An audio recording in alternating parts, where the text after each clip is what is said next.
Hello guys, అందరూ బాగున్నారా? Rambabu tourist. ఈరోజు మనకి వీడియో చూసి ఒక మేడం గారు 30 మందికి స్పాన్సర్షిప్ చేశారు. Early morning tiffin 2 vada 2 idli. ఇది ఈరోజు వైజాగ్ ఆప్టింగ్ వచ్చాను. యాక్చువల్గా వైజాగ్ ఆప్టింగ్ వస్తూ వైజాగ్లో అవి పేదవాళ్ళకి పంచుదామని అనుకుంటున్నాను. ఆ మేడం గారు ఎప్పుడూ ఆరోగ్యంగా ఉండాలని, అలాగే ఎంతోమందికి పేదవాళ్ళకి హెల్ప్ చేయాలని కోరుకుంటూ రాంబాబు టూరిస్ట్ ఛానల్ మేడం గారికి చాలా ధన్యవాదాలు తెలుపుకుంటున్నాను. మీరందరూ కూడా చాలా మంది చూసి మేడం గారు ఆరోగ్యంగా ఉండాలని ప్రార్థన చేయండి. Thank you. Rambabu tourist channel subscribe చేసుకోండి. ఏడుగురు దేవుడు పంపిన సైనికులు, సాయం చేసే సాయుధులు, జయ హో జనతా. వెనుకడుకైపోరు, మనకెందుకు అనుకోరు, జగమంతా మనదే పరివారం అంటారు. ప్రాణం పోతున్నా ప్రమాదం అనుకోరు, పరులకు వెలుగిచ్చే ధైర్యంగా పుట్టారు. ఎవ్వరు వీరెవరు, ఎవరికి వరుసకు ఏమవరు, అయినా అందరి బంధువులు, జయ హో జనతా. ఒక్కరు కాదు ఏడుగురు దేవుడు పంపిన సైనికులు, సాయం చేసే సాయుధులు, జయ హో జనతా.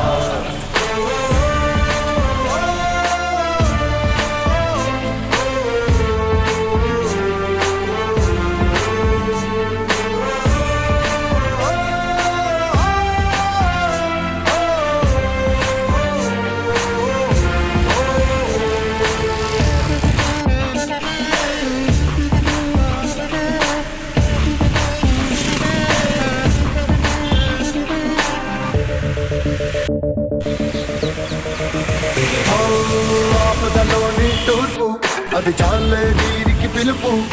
దూసుకుపోతారు దుర్మార్గం వేళ, ఎక్కడి కక్కడ తీర్పు, వీరందించే ఓదార్పు.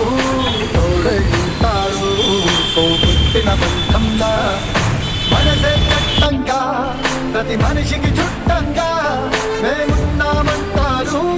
కన్నీళ్ళలో నవ్వులు పూయిస్తూ ఎవ్వరు వీరెవరు, ఎవరికి వరుసకు ఏమవరు, అయినా అందరి బంధువులు, జయ హో జనతా. ఒక్కరు కాదు ఏడుగురు దేవుడు పంపిన సైనికులు, సాయం చేసే సాయుధులు, జై హో జనతా.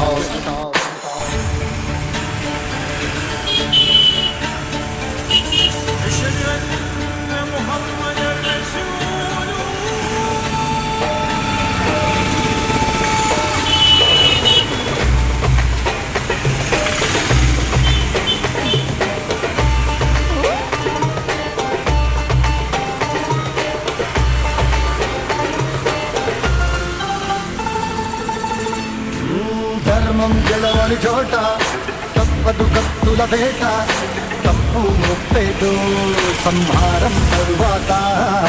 రణమున భగవద్గీత చదివింది మన గత చరిత, రక్కసి మూకలకు బ్రతికే హక్కే లేదంట. ఎవరో వస్తారు మనకేదో చేస్తారు అని వేచే వేదనకు జవాబే జనతా.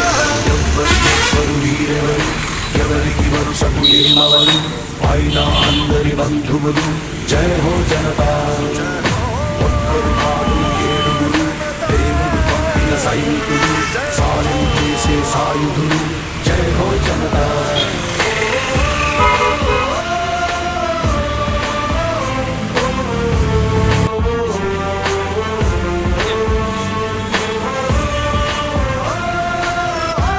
హలో అందరికీ, గుడ్ మార్నింగ్. అందరూ బాగున్నారా? నేను రాంబాబు టూరిస్ట్. మీరందరూ ఎలాగొన్నారు? మీరందరూ బాగున్నారా? ఈరోజు ఏంటంటే ఒక మేడం గారు, ఒక సబ్స్క్రైబర్ అన్నమాట, నాకు వచ్చే సబ్స్క్రైబర్లో ఒక మేడం గారు చూసి నా వీడియోస్, అతను ఆ మేడం గారు వాళ్ళ ఫ్యామిలీ అందరూ కొంచెం డిసైడ్ అయ్యి నాకు ఫోన్ చేసి, ఇలా మేము మా వంతు సాయం ఒక 30 మందికి పెడదాం అనుకుంటున్నాం, మేము పెట్టలేము, కనీసం నువ్వు ఇలా తిరిగి పెడుతున్నావు కాబట్టి మా వంతు సాయం నీకు చేస్తాము, నువ్వు ఏదైనా ఒక 30 మందికి హెల్ప్ చేయమ్మా అని చెప్పి ఈ విధంగా నాకు ఫోన్ చేశారు. ఫోన్ చేసిన తర్వాత వెళ్ళి అవన్నీ నేను తీసుకొని ఈరోజు వైజాగ్ ఆప్టింగ్ వచ్చాను. ఆప్టింగ్ వచ్చేటప్పుడు వైజాగ్లో 30 మందికి ఏదో చేయాలి, కొంతమంది ఉదయాన్నే కదా ఏదో టిఫిన్ అయినా పెడదాం అనుకుంటే మేడం గారికి అలా చెప్తే 2 ఇడ్లీ 2 వడ అలాగే ఒక వాటర్ ప్యాకెట్ అరేంజ్ చేశారు. అలాగే వైజాగ్లో మొత్తం 30 మందికి కూడా సప్లై చేశాను. అలాగే ఎవరు మీకు చాలామందికి ఈ ఆలోచన వస్తుంది, నా వరకు రాపోయినా పర్వాలేదు, మీరు మీ చుట్టుపక్కల ఎవరికన్నా హెల్ప్ చేయండి, పేదవాళ్ళు ఆదుకోండి. ఏముంది, ఎంతోమంది సినిమాలకి వెళ్తారు, ఒక వైన్కి వెళ్తారు, ఏదేదో ఖర్చు పెడతారు. ఓన్లీ ఒక 500-600తో 30 మందికి భోజనం ఒక పూట పెట్టొచ్చు. ఇది ఒక ఆప్టింగ్ డ్రైవర్ కోరిక మాట. అది ఎంతో అందులో ఏంటంటే ఒక ఆకలితో ఉన్నవాడికి ఒక పూట ఏదో మన తగ్గట్టుగా ఏదో పెడితే ఆ కిక్కే వేరు, ఆ ఆనందం వేరు. ఎందులో ఉండదు అంత ఆనందం. అది చాలా అదృష్టం ఉండాలి. అది మీరు కూడా ఏదో విధంగా మీకు వచ్చిన కాడ అవకాశం ఉన్నంత వరకు మీ చుట్టుపక్కల పేదవాళ్ళకి కూడా ఒక పూటైనా మ్యాక్సిమం ట్రై చేయండి. Okay, Rambabu tourist channel subscribe చేసుకోండి. ఇలాగే ఇంకెన్నో చేయాలని అనుకుంటున్నాను, కానీ నేను నెలకు 30 మందే పెట్టగలను. నా 30 మంది ఈ నెల అయిపోయింది, నెక్స్ట్ వచ్చే నెలలో మళ్ళీ నేను పెట్టగలను. సరే, చాలామంది చూస్తున్నారు, మీకు చదివినంత వరకు సాయం పేదవాళ్ళకి సాయం చేయండి. చాలా థ్యాంక్స్ అండి. జై హింద్.